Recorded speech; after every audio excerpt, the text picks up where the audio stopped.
Here are the things that needs to happen before calling in your soulmate. So if this resonates, or as in if you're wondering about when your soulmate's coming in, or like what sort of inner work you have left to do, this might just be the reading for you. So there seems to be perhaps lingering sense of inner conflict or hesitation when it comes to something, or perhaps restriction, not literally, but figuratively, based on the card, like some sort of previous restriction that you were under, like say like a limiting belief about yourself that you have been working hard to heal and clear away, as this is the fairy that is compassionate and likes to help others and basically help those who seem to be struggling. So this card in itself is a reminder of doing that deep healing and shadow work that needs to happen, and seeing the higher truth of it all. Learning to then, after this deep intense healing, learning to how to embrace having fun again, being optimistic.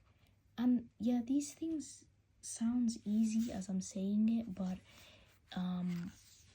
it's actually quite the journey. But eventually it will lead you to yourself,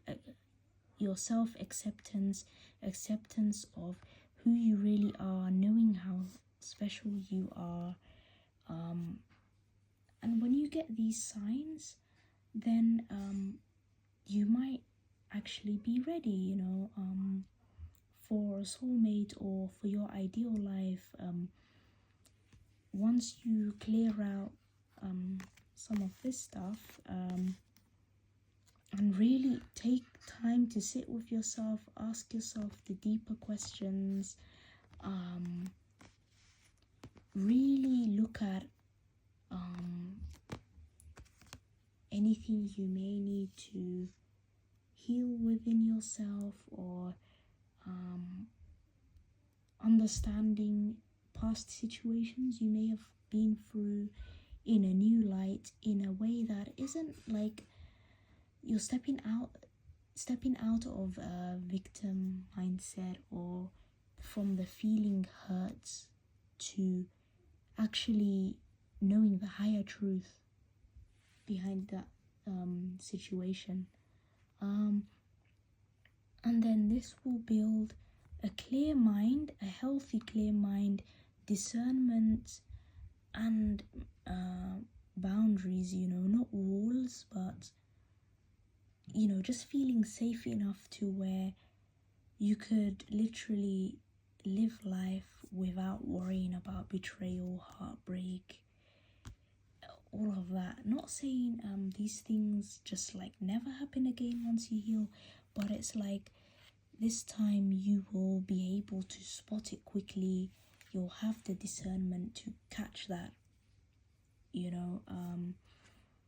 and there'll be some things, truthfully, as you heal, that you won't be able to or won't accept or tolerate anymore. Like things that you used to tolerate in the past, you don't anymore. And that's a good thing, to know your worth. And another thing that really needs to happen is some solitary time, time to not sit and like be gloomy, but to sit with yourself and really take the time to fall in love with yourself, know yourself. No, you don't have to be perfect or anything like that, but you're just figuring it out. We're all on a journey. Being open-minded and open to exploring.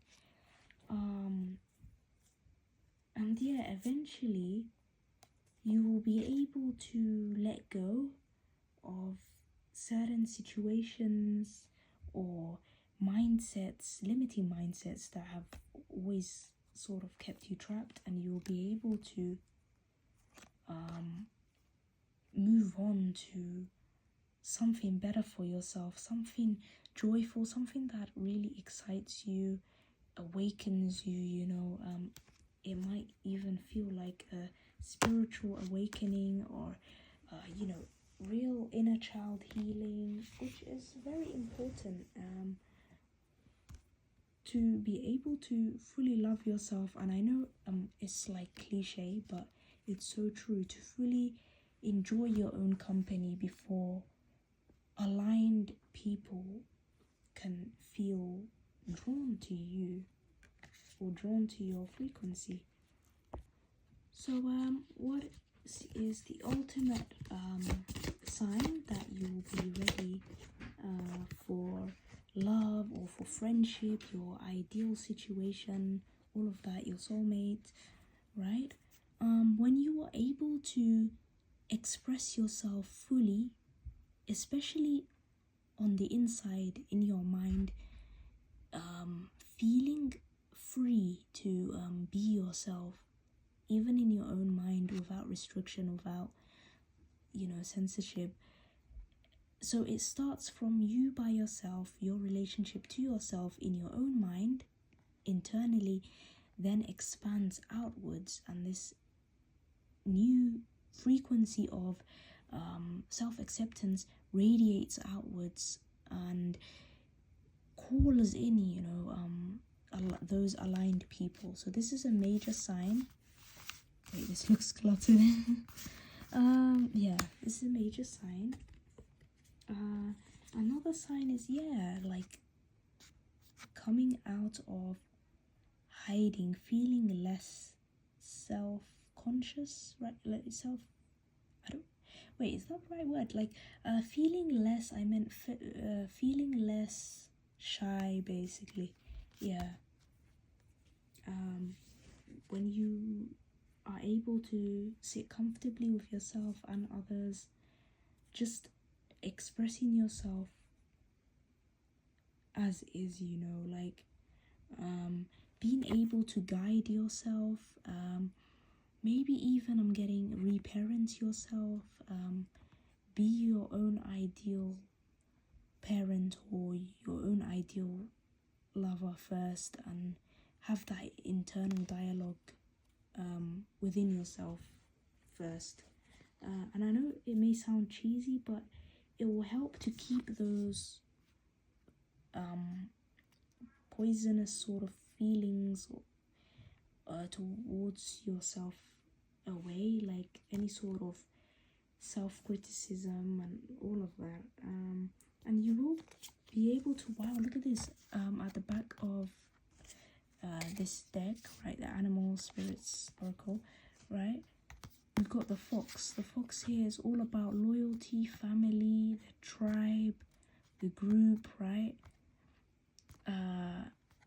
Yeah, so being in this state, right, after you get these three major signs, being able to express yourself freely from inside outside, coming out into the open, but not in a vulnerable way. You see, we had Queen of Swords, you know, discernment, with discernment this time, putting yourself out there with discernment, guiding yourself, reparenting, all of that. Yeah, and you will call in better, more aligned connections, whether that be a soulmate you're looking for, a friend, anything like that. And yeah, this is all I have for you for now. Hope you enjoyed. See you next video.